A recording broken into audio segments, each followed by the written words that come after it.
Hola, ¿cómo están? Buenas noches ya aquí en el cálido Santiago, en esta época de verano.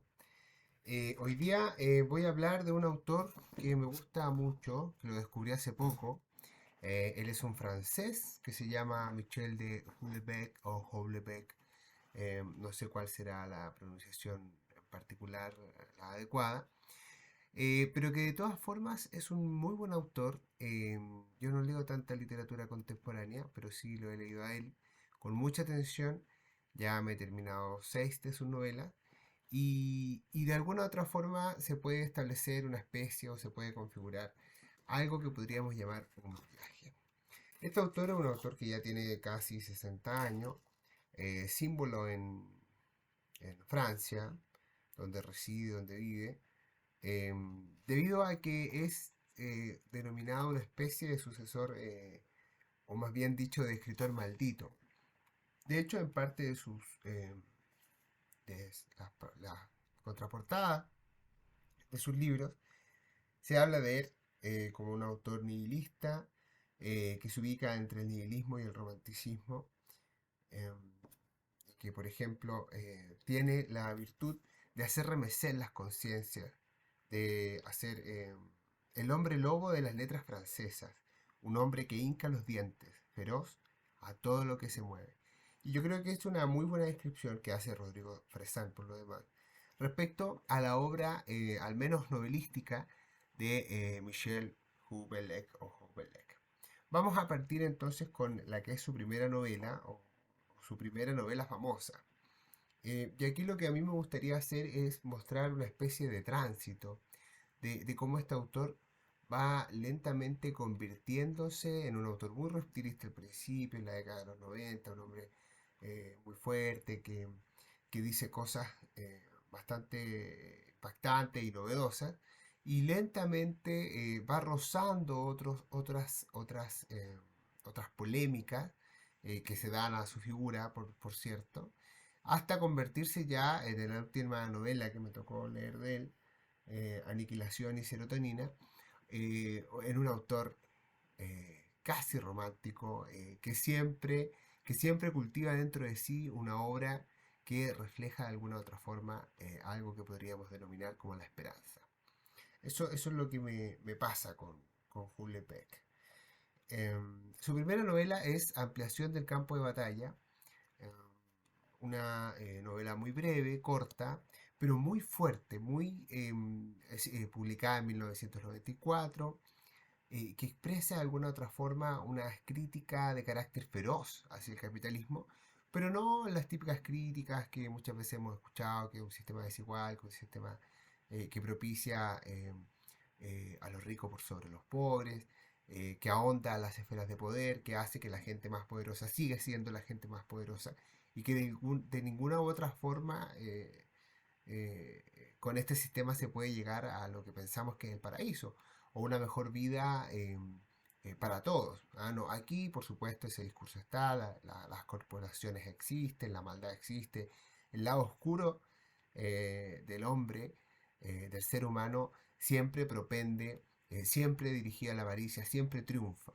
Este autor tiene la gracia de superarlo, digamos, de llevarnos a otra etapa. Y lo que hace es, en esta novela, Ampliación del campo de batalla, esta es una bella edición de anagrama. Yo no leo francés, así que supongo yo que la traducción es muy buena o buena, porque en esta novela lo que el autor hace es mirar el trasfondo, es decir, qué pasa con las relaciones humanas detrás del capitalismo. ¿Qué hace el capitalismo? O de qué forma el capitalismo como sistema, este capitalismo neoliberal, voraz, eh, en donde todo es competencia, donde todo parece ser un descampado en el cual la gente prácticamente tiene que tratarse siempre a tiros. ¿Qué hace este capitalismo con el amor? No el amor para contar una historia de amor, no, sino el amor para, desde el punto de vista de la necesidad de alguien que lo carece, de alguien que no es nunca atractivo de acuerdo a estos estándares impuestos por el capitalismo. Entonces, nuestro protagonista, eh, que es una persona como casi todos los personajes de Julia, bastante desgraciada, muy solitario, sin sin redes consolidadas. Estamos hablando de los 90, no está el internet, está en forma muy incipiente, las relaciones sociales son aún muy tradicionales. Y cómo esta persona, que si no me equivoco se llama Pierre, cómo esta persona, eh, este narrador, va explicando lentamente un proceso de desintegración, en donde él cuestiona todo lo que es y comienza a pensar cuánto es lo que vale. Vale dentro de este sistema y qué es lo que va haciendo el sistema con él, en donde además de considerarse una persona muy desafortunada, muy fea, muy gorda, muy poco atractiva para los demás, se trata pésimo este protagonista, eh, es como lentamente se va horadando y se va convirtiendo en una mala persona. ¿Ah? Como estas falencias que tiene el neoliberalismo, el neocapitalismo, hacen que los restos de la sociedad, aquellos que no alcanzaron el éxito, aquellos que no han alcanzado, digamos, que no viven como tienen que vivir de acuerdo al modelo, se van convirtiendo lentamente en pequeñas cucarachas y pequeños insectos que son capaces de hacer cosas aterradoras para redimirse, no a ojos del sistema, sino como una manera de botar la rabia, de botar todo ese cúmulo de frustraciones. Y Hulebeck, bueno, el autor es muy preciso y muy pedagógico al explicar ese tránsito. ¿Ah? Lo que lleva a una persona a odiar, lo que lleva a una persona a detestar, lo que lleva a una persona a despreciar, algo que todos podemos considerar como muy importante, que es la vida en general. Así partió al menos mi lectura de este autor, con la ampliación del campo de batalla, esta novela de la década de los 90. Y luego me pasó que me leí otra que no tengo acá, lamentablemente, que se llama Plataforma. Em, en esta novela, como su título lo dice, el lector se convierte en una especie de espectador de un gran, no de un gran drama, pero sí de un gran tránsito, de cómo una persona pasa de un estado a un estado Z, eh, em, gente pervertida, gente que tiene fetiches, gente que se guía básicamente por la polla, eh, que piensa con la verga todo el día, donde sus pulsaciones sexuales están muy presentes, donde no hay mucha reflexión filosófica, ni tampoco mucha apreciación del mundo, como uno podría esperar, por ejemplo, una novela clásica francesa, pero sí una observación muy aguda del ser humano. ¿Ah? Cómo se va movilizando esta parte oscura de él, cómo lentamente la oscuridad va tomando decisiones. Y en este caso, en plataforma, la oscuridad más cercana a la prevención hace que alguien que se dedica, si mal no recuerdo, a la industria del turismo, o está con una persona que es cercana a la industria del turismo, va desplazando su poco confortable vida hacia la industria de la pornografía. El final, bueno, más no puedo contar porque lo que hace Julebeck es como ir a lo largo de la novela tirando dardos hacia todas partes, diciendo, bueno, esta persona nunca quiso ser un jefe de la industria pornográfica, nunca quiso propiciar este tipo de mercados sexuales, pero la vida que le ofrece estar en estos mercados es una vida en la cual él goza y lo pasa bien y conoce gente, y tiene una pareja y alcanza esa especie de modelo que ya traemos rememorado desde la primera novela, Ampliación del campo de batalla, eh, para tener un final que es increíble. O sea, increíble en el sentido de que Houellebecq siempre encuentra nuevos fantasmas. Yo creo que ese es su principal, eh, ya habiendo leído varias de sus novelas, es una de sus principales virtudes, como que tú vas pasando de un estado A a un estado Z o T en muy pocas páginas, va jugando con tu cabeza y con una narración muy bien hilada, ¿ah? En donde nada de lo que tú estás leyendo te parece descabellado, a pesar de que lo que estás leyendo es absolutamente descabellado, pero en el tránsito, en el juego de este autor, él va jugando contigo, te va poniendo en distintas posiciones, va cambiando el ojo constantemente, sin cambiar el narrador. Eh, entonces, concepciona a la persona o al narrador en este caso como una especie de universo y uno alcanza a apreciar todas las latitudes de este, todos los espacios de este, sin requerir de un de un gran esfuerzo intelectual. No, no es un autor que canse, que dé la lata, sus novelas no son mamotretos de 1000 páginas. Entonces, en plataforma eso se observa muy bien, como tú pasas de un personaje A con una vida miserable, según él, mucho funcionario del gobierno francés, yo creo que es su personaje fetiche, por decirlo así, a un hombre en plenitud. Un hombre en plenitud porque hace uso y observa estas grandes industrias, estos grandes vicios, como por ejemplo la pornografía. Y muy buena novela, plataforma. En la edición de Anagrama, la portada es de color rosa, no, no es rosa, una especie de púrpura, violeta. Luego de plataforma, me leí El mapa y el territorio, esta misma edición de Anagrama, esta vez de, de portada de color verde. Y aquí vemos un Houellebecq más intimista, mucho más cercano hacia su personaje, eh, con menores diatribas morales, o mejor dicho, con menores cuestionamientos y mejores apreciaciones respecto a lo que él hace en la ciudad. ¿Ah? Describe París de una manera bastante completa, uno se siente envuelto en este París gris, en este París burócrata, en este París que se sabe a sí mismo como la gran aspiradora de Francia. Y cómo el papel del esnovismo dentro de la sociedad francesa, la burguesía, esta gente de izquierda que no le importa nada más que la moda, que no le importa nada más que lo mediático, va persiguiendo distintas obsesiones, va persiguiendo eh, eh, ser, pero a través de algo que a lo largo de toda su vida ha observado como lo incorrecto. Entonces, ¿a qué me refiero con esto? Por ejemplo, lo concepciona en esta novela con el arte. Hay un tipo que se llama Jet Martin, que también tiene una vida muy desgraciada, que es pariente de un burócrata, descendiente de un burócrata, parte de esta burguesía francesa, que de pronto, digamos que le acierta el palo al gato con una determinada propuesta artística, porque él es un fotógrafo, si no me equivoco, y va creciendo en sus exposiciones y se va haciendo muy famoso y finalmente se convierte en un gran pintor,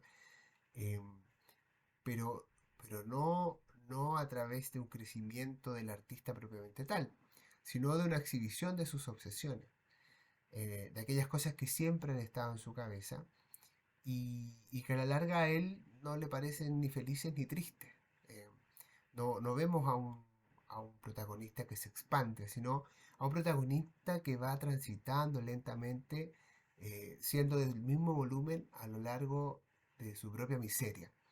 Porque a la larga la vida de Jet Mart, famoso, rico, super high, super topísimo, no es más que el tránsito hacia lo que en la propuesta del autor es el vasto camino de la soledad. El protagonista parte solo y termina solo. No hay, no es que forme una familia, que encuentre el amor, nada de eso.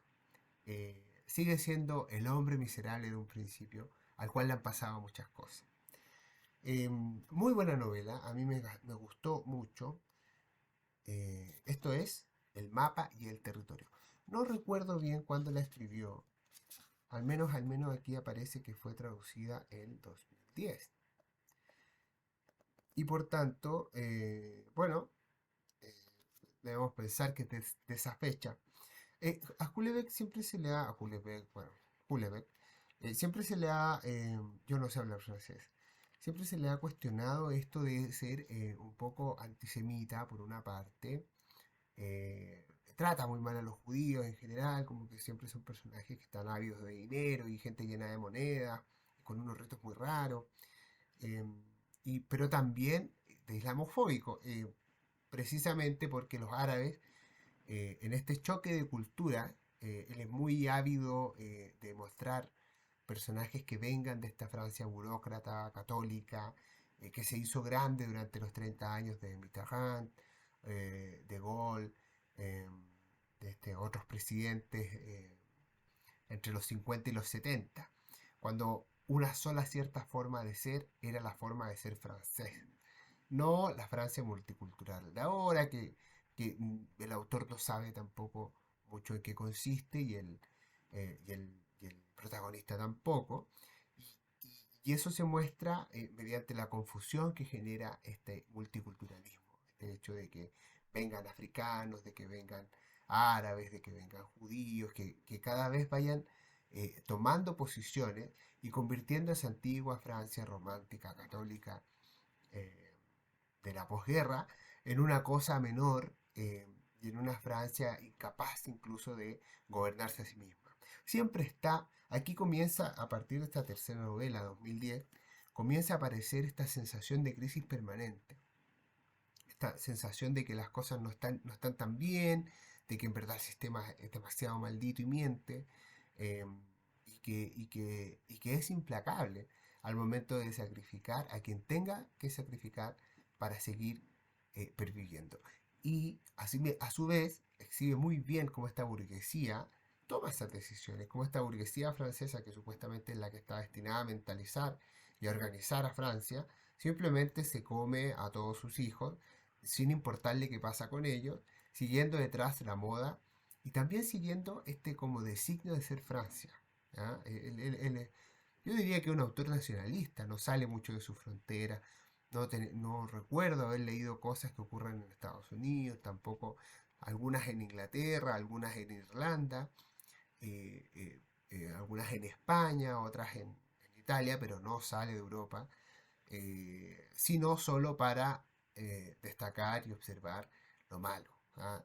Aquello que se encuentra fuera de la órbita de la Unión Europea, institución que por lo demás critica a lo largo de todas estas obras que he podido observar, leer con mucho gusto.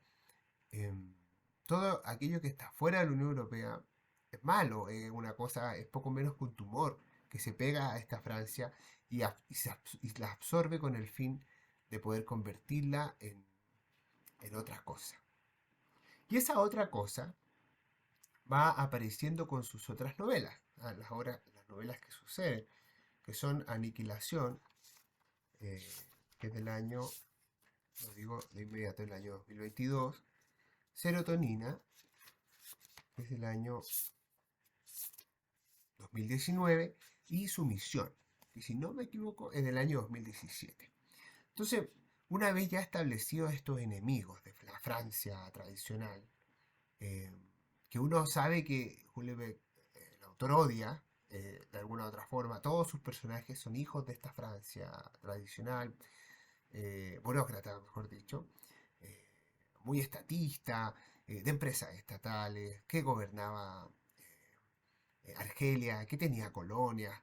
Eh, no olvidemos que Francia sigue siendo el segundo país más grande del mundo si consideramos que los territorios ultramarinos también son parte de su soberanía. En el dominio de los mares está Estados Unidos y después está Francia. Esa grandeza imperial es algo que el autor siempre va añorando mucho y siempre le ha ido representando cosas que son rescatables, ¿ah? Como, como figuras, modelos, como virtudes o sentimientos, o muy nostálgico de la idea de un Estado-Nación unido, de una sociedad, digamos, que tiene un solo objetivo y que está compuesta por un solo tipo de personas. En eso, si bien todos sus personajes son el desecho de esa misma sociedad, romantizada por el tiempo, eh, se observa cómo ahí en el pasado está la virtud y hacia adelante en el futuro la Unión Europea, el multiculturalismo, la inmigración es prácticamente una cosa del terror.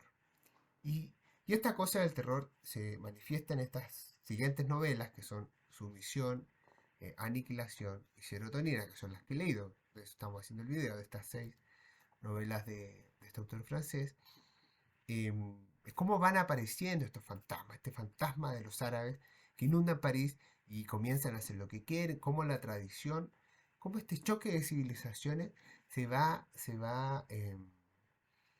¿cómo decirlo?, personificando en los habitantes de París. Eh, y en eso este autor es espectacular. Describe los barrios, describe las calles, describe las plazas, las avenidas, los centros comerciales, los restaurantes, y en todos estos lugares descubre, logra exhibir cómo se trasluce ese choque de civilización. Cómo los hábitos de comida son distintos, los olores de la ciudad son diferentes. Usa mucho los barrios para ir estableciendo estas características. Yo tampoco conozco París, entonces el París que este autor exhibe es un París vívido, siempre en conflicto y muy implacable. ¿Ah? Es un rasgo que permanece a lo largo de todas estas novelas. En, en Aniquilación, voy a partir por Aniquilación, que es una novela grande, de 600 páginas, si no me equivoco, 600 páginas. Aquí vemos la vida de un hombre que se llama eh, Paul Raison, o Razón, no sé cómo se dirá en francés, que él es asesor del ministro de Economía de Francia. Y acá descubrimos un autor el cual lentamente quiere acercarse, ya se va alejando de la vida mundana de los meros burócratas y va acercándose a los centros del poder. Habla del presidente, habla del ministro de Economía. Este mismo protagonista es un asesor del ministro de Economía que tiene una posición muy favorable para ser eh, candidato a las elecciones presidenciales. Eh, y, y- y va también exhibiendo cómo la mediaticidad, las redes sociales y el Internet van configurando una sociedad diferente y que toma decisiones que nos pueden parecer muy ridículas o muy diferentes a las que hubiese tomado la Francia de los 70, la Francia de los 60. Em, y en este libro, este personaje, Paul, eh, va de alguna otra forma un hombre consumido por su trabajo, de nulas relaciones sociales, salvo las que le son convenientes, donde hay muy poca sinceridad en su existencia. Este cinismo parisino, muy presente, donde yo puedo vivir 10 años con una persona, decir que es mi esposa y no tener relaciones con ella y tampoco tener ningún tipo de contacto amoroso con esa persona, en donde la forma es mucho más importante que el contenido. Y bueno, y a este protagonista en particular le va quedando lentamente la cagada de su vida porque además de tener esta situación desgraciada con quien es su esposa, em, su padre se enferma y en su trabajo comienza a aparecer estas disrupciones del capitalismo, podríamos decir, este ambiente de crisis precisamente en manos de una organización la cual, digamos, un poco fanática, por supuesto, quiere dar la vuelta al tablero, quiere poner, nadie sabe si es eh, eh, si es una nueva, si es parte de una nueva religión y tampoco nadie sabe si es cercana si viene del terrorismo árabe o si viene de otro tipo de organizaciones terroristas, si son los hackers. Y todo este desenvolvimiento de crisis que tiene una presencia muy fuerte al inicio de la novela se va disolviendo, puesto que también se va disolviendo la vida de Paul, puesto debido a que este protagonista se enferma. Y en ese recorrido de su enfermedad, van emergiendo lentamente a lo largo de la novela aquellas cosas que alguien podría decir que son las importantes al final de la vida de un hombre. La familia, el amor y la paz. La paz entendido como un estado del alma. Y esto es muy interesante porque es un desafío ciertamente para cualquier autor tomar una situación dada y convertirla completamente en otra cosa. Y aquí en Aniquilación, este autor francés lo hace de una manera espectacular, sin que nos parezca violenta, sin que nos parezca poco natural o forzada, mejor dicho, la forma en la cual Paul va revalorizando su vida. Eh, Se llama Aniquilación, supongo yo, porque efectivamente la enfermedad que sufre este protagonista lo va aniquilando lentamente y es en en ese sendero, en esa senda en la cual él va encontrando aquellas cosas que valen la pena. Y entonces comienza a emerger un Michel, este autor, bastante romántico, como que uno lo empieza a sorprender, que se empieza a fijar en esos detalles, que hable de los bosques, que hable de las flores, que hable de los pájaros. Es como una especie como que lo vas desconociendo, como no sabes muy bien, ¿es verdaderamente él o no es verdaderamente él? ¿Quién es la mano que está escribiendo? Supongo yo que por la edad, cuando escribe Ampliación del campo de batalla, él tiene más o menos 40 años. Cuando escribe Aniquilación tiene más o menos 60. Entonces quizá por la edad se va convirtiendo en una persona más romántica, en alguien más sosegado, igualmente ácido, igualmente bruto, entre comillas, para decir las cosas, para escribir las cosas o exhibirlas, pero ya con un cariz, eh, no sé si melancólico, no sé si nostálgico es la palabra, pero con un cariz diferente, mucho más amoroso. ¿Ah? Eh, a mí me sorprendía ver cómo Paul iba reconstruyendo su relación de pareja con su ex señora, la cual no la pescó durante 10 años, pero sí la añoraba mucho. Entonces, en definitiva, es una linda novela. Luego, bueno, junto con esta especie de terror hacia los árabes, supongo yo que el atentado de ISIS al Teatro Bataclan en 2017, si no me equivoco, 2016, marcó definitivamente un antes y un después para la sociedad francesa, que se estaba cuestionando mucho, bueno, ¿qué vamos a hacer con todos estos inmigrantes que nos están llegando? Y obviamente Michel participa de esta discusión señalando que los árabes son del terror. Son personas que vienen con una forma de pensar, unas prioridades respecto a qué es lo que tiene que hacer la sociedad, cómo tiene que tratar a sus integrantes, que es muy distinta al modelo occidental. Obviamente, este choque de civilizaciones no surge en el año 2000, no surge en 1950, sino que Michel es muy inteligente en ese sentido y comienza con el Corán. Y en su misión lo que hace es precisamente imaginar, visualizar una Francia gobernada por los árabes. Y cómo se va, y, y hace algo muy inteligente, porque, o no inteligente, pillo, ávido, no sé cómo decirlo, pero que contiene un mecanismo dentro de sí, complejo. Y la complejidad en la novela Sumisión, que lamentablemente no la tengo aquí para mostrarla, la leí gracias a la Biblioteca Providencia, donde la pude encontrar, em, es que, bien, tenemos el sistema capitalista de bases católicas, cristiano, em, basado en la Biblia, que establece ciertas virtudes, ciertas formas de ser, ciertos valores, ciertos ritos de la vida y al mismo tiempo ciertas limitaciones. Por ejemplo, la monogamia. Versus tenemos otro texto sagrado que es el Corán, que tiene otros valores, otra forma de vida, otros ritos, diarios incluso, y otras formas en cómo se desempeña la vida marital. Por ejemplo, la poligamia. Y cómo, y por eso creo yo que el título es Sumisión. Lo que hace es que el protagonista, de cuyo nombre se me olvidó, va lentamente pasando de la monogamia, observando con terror a estos árabes que van a ser también eventualmente candidatos a presidente de la República y después presidentes de Francia, o digamos aquella porción de la sociedad en donde está cimentado el poder, cómo estos árabes lentamente le van ofreciendo algo a todos estos restos de cristianos que no han logrado la vida en plenitud, de acuerdo al modelo capitalista con bases cristianas. El capitalismo clásico de los ingleses, se diría.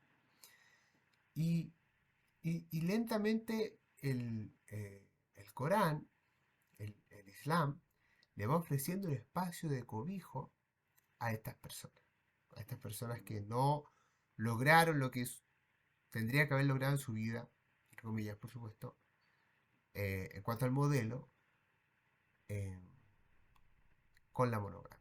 seres infelices, seres miserables, seres burócratas, que viven ahí de los colgajos del sistema. ¿Y cómo se vuelve tan atractivo el Islam para ellos? Primero seduciéndolos lentamente, seduciéndolos con dinero, seduciéndolos con los petrodólares, seduciéndolos con el lujo de los empresarios que venían de Dubái. La historia se basa en la historia no, en la experiencia de vida de un profesor universitario de la Sorbonne. Y, y, y finalmente, cómo el Islam conquista plenamente todos los ámbitos de la vida de este hombre miserable. Y y lo que uno va leyendo a lo largo de la novela son justificaciones. No, es que como estoy enfermo, la comunidad islámica funciona de tal forma. Y me ayuda mucho mejor de lo que me podría ayudar otro tipo de comunidad, como la comunidad cristiana, que está llena de viejos, eh, que, son, que son interesados, viejos que en verdad les interesa solamente, eh, digamos, cultivar vicios, y toman, eh, y cosas así. Y después, la salud. Entonces, va cubriendo sus necesidades afectivas, va cubriendo sus necesidades emocionales, va cubriendo sus necesidades profesionales de todas formas, porque le ofrecen un mejor sueldo, le dan dinero, pero así de manos llenas, y va cubriendo ese sentimiento siempre presente en la obra de este autor de carencia de afectos, de una soledad infinita. Y cómo el Islam soluciona esa soledad infinita por parte de este protagonista, porque puede tener cuatro esposas. Así de simple. Esa fue la lectura que al menos yo hice de esta novela Sumisión, que era muy interesante. Yo esperaba, en mi visión quizás, bueno, en mi visión antes de la lectura, que claro, iba a ser una novela dedicada enteramente a destruir al Islam, destruir, digamos, las enseñanzas de Mahoma, destruir el tipo de sociedad a la cual se podía convertir Francia si perdiese su raíz católica. Pero no, lo que hacía era convertirlo en un imán. Y cómo estas personas, estos desechos, estos restos de la sociedad no satisfechos, se van siendo capturados por esta energía imantadora de esta nueva religión, de esta nueva forma de vida, de este nuevo sistema, y se van lentamente convirtiendo a él. Por eso la obra, derechamente, se llama Sumisión. eh, y es un engranaje muy interesante de observar. A mí me gustó mucho. Al principio, cuando terminé de leerla, no me gustó tanto, esperaba más punchi punchi, ¿eh? Este choque de civilizaciones que nos tenía acostumbrados ya desde el mapa y el territorio, desde plataforma, desde ampliación del campo de batalla. Pero no, él le da un giro diferente, no es un autor que se repita a sí mismo, lo cual siempre se agradece. Y luego llegamos a Serotonina, que fue mi última lectura. Em, Siempre que veía los títulos en los estantes de las librerías de la Antártica, bueno, en San Diego, o en ferias de libros usados, y veía los títulos de Houellebecq, los encontraba medio raro. Decía, pero cómo le va a titular una novela Serotonina? ¿Cómo le va a poner una novela Aniquilación? Que es fome. ¿Por qué no le pone un título bonito? Los tiempos recios de Vargas Llosa, o Cien años de soledad de García Márquez. O no sé, por qué recurrir con estas cosas tan abstractas, tan contemporáneas de decirle serotonina a una novela? Pero, o sumisión. Pero mientras uno va avanzando en las lecturas, va entendiendo por qué tiene ese título la novela. Y yo lo diría, oh, vaya descubrimiento, pero claro, quizás el punto de inicio eh, que uno piensa de lo cual se va a tratar eh, su texto es muy diferente al punto final. O sea, si yo una novela le pongo Historia de grandes amores, lo que yo espero leer es Historia de grandes amores. Cómo las cosas se elevan y después descienden o tienen un final distinto. Em, que es como un tratamiento más clásico, al titular estas cosas. Pero con serotonina, bueno, ¿qué es serotonina? Una molécula, una hormona de ciertos medicamentos. Ah, ya, ok, perfecto. ¿Qué razón podría tener para titularlo así?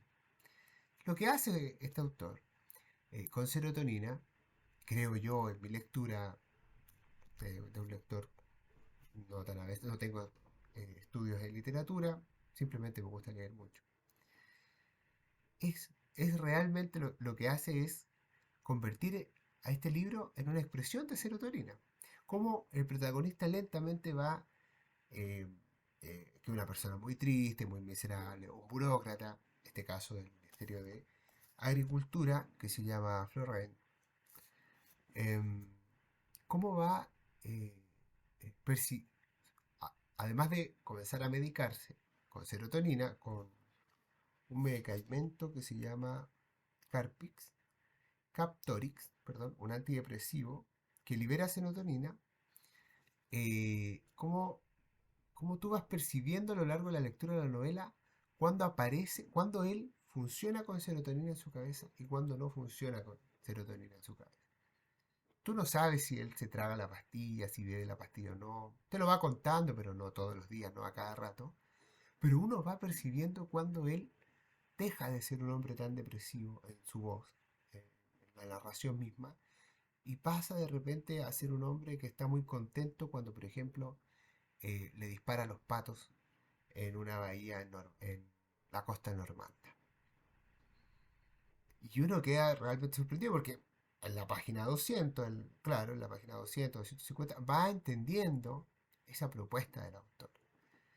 Y ahí uno comienza a distinguir, entonces lo que pasó en la página 50 con esta chica fue eso.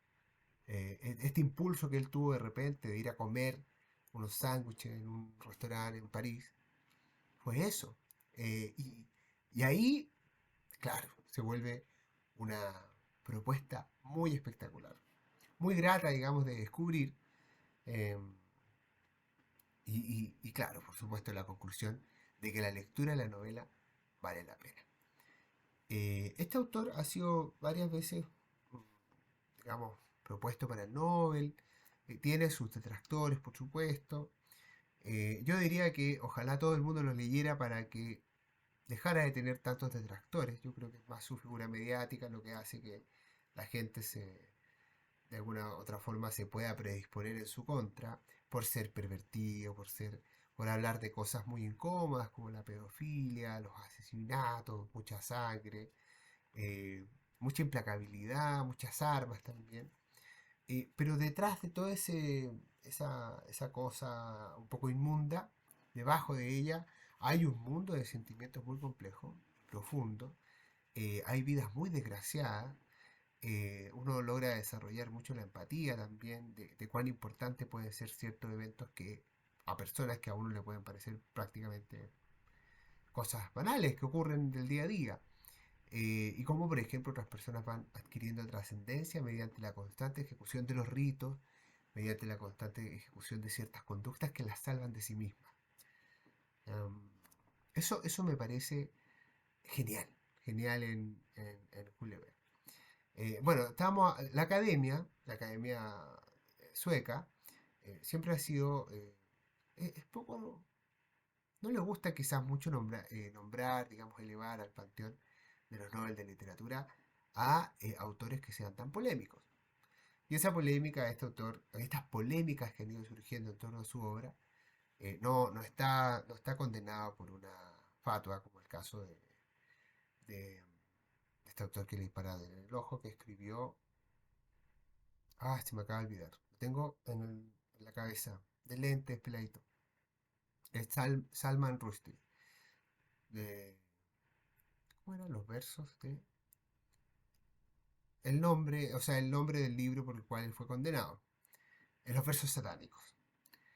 No tiene una condena en su contra dictada por el Ayatollah Khomeini. Por supuesto, no está amenazado de muerte y tampoco tiene que vivir en un búnker.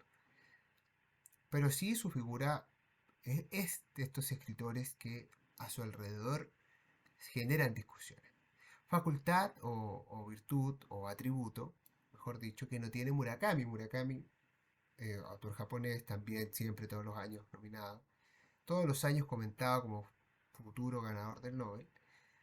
Murakami no genera polémicas a su alrededor. Es como estos autores naive, soft, los cuales siempre es agradable discutir de ellos porque me lleva a tomar posiciones donde, claro, por supuesto que el amor triunfa, por supuesto que la nostalgia hace mal, no vale la pena ser tan melancólico y bacán que vivamos acompañados de música. Pero Murakami no te lleva a discutir con otra persona. No te exhibe, al menos las obras que yo he leído, que son tres. Tokyo Blues, eh, una del elefante que le hace mucho tiempo, no me acuerdo el nombre. Pero no me daba esa sensación de generar conflicto. Eh, ¿Cómo se llamaba la otra de Murakami? Bueno, no me daba la sensación de que fuera un choque. En cambio, con este autor francés, Michel, sí, sí, siempre hay un choque, siempre hay una molestia, es incómodo leerlo, es incómodo reírse de las cosas que dicen sus personajes. Em, Definitivamente es alguien que genera cosas a su alrededor. Yo creo que ojalá la academia aprecie este atributo y lo premie derechamente con la obtención del mayor galardón posible para un escritor en el mundo, como lo es el Nobel de Literatura. Aunque uno, claro, siempre está inseguro respecto a qué tan relevante es este premio. Cortázar no se lo ganó, Borges tampoco se lo ganó.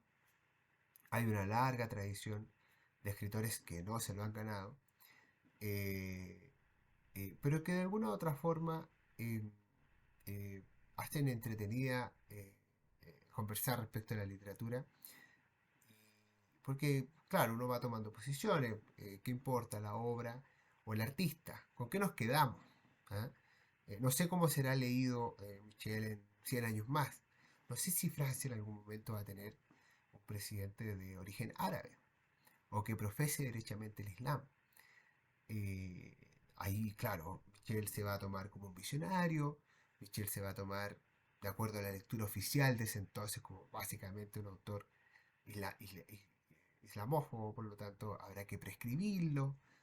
Uno no sabe cómo va a ser el futuro, pero de todas formas sí sabe que es un autor interesante, el cual su obra se va a cultivar, se va a seguir cultivando. Y obviamente aquí espero que él siga escribiendo, que es lo más importante, por eso nos compramos sus libros, para que él reciba ese euro que seguramente le debe llegar de parte de Editorial Anagrama, eh, menos de un euro quizás, para que se tome un buen vino. Hay una mención a Chile que es en el mapa y el territorio, si no me equivoco.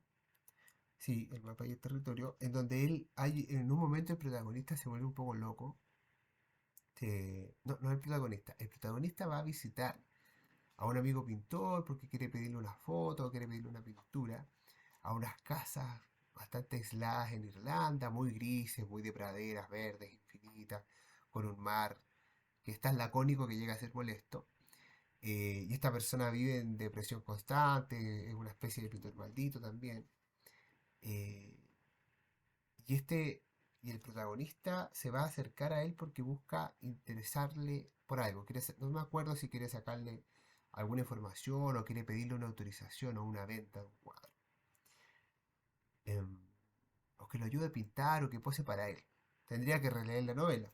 Pero sí me acuerdo muy bien que en su momento de crisis, de casi epifánico, momento canónico de la novela, importante, donde se quiebra el relato, estaba la presencia de un vino chileno. ¿Ah?